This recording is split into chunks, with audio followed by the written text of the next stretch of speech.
Saudara-saudara, sekarang rombongan dari Kementerian Agama sudah tiba di air terjun Janji di daerah Bakara, Kabupaten Subang Hasundutan.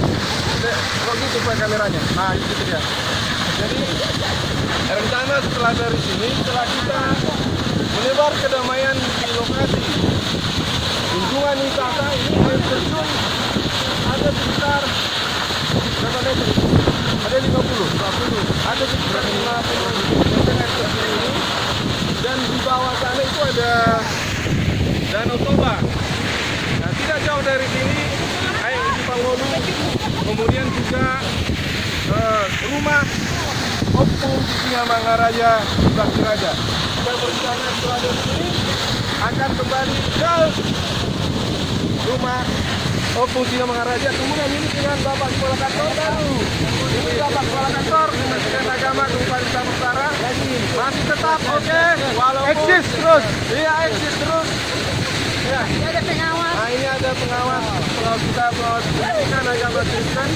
Nah, ini pengawas pendidikan agama Kristen, dan juga rekan-rekan kita masih banyak di bawah sana, semua berselfiria.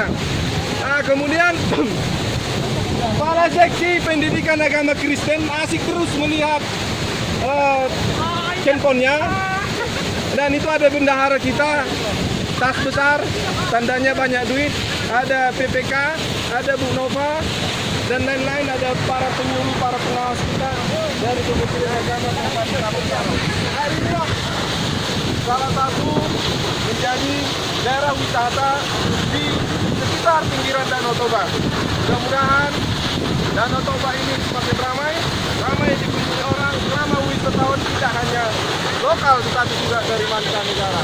Ini suatu keajaiban yang diberikan Allah Subhanahu wa taala, Tuhan yang Maha Kuasa kepada kita, sangat luar biasa subhanallah. Mudah-mudahan kita ke depannya bisa melestarikan alam lingkungan yang ada di sini, dan juga tadi kami ketemu dengan dari Kodim Dairy. Mereka juga akan menanami pohon di sekitar pegunungan yang ada di pinggiran Danau Toba. Sukses buat Toba. Salam. Sukses. Horas.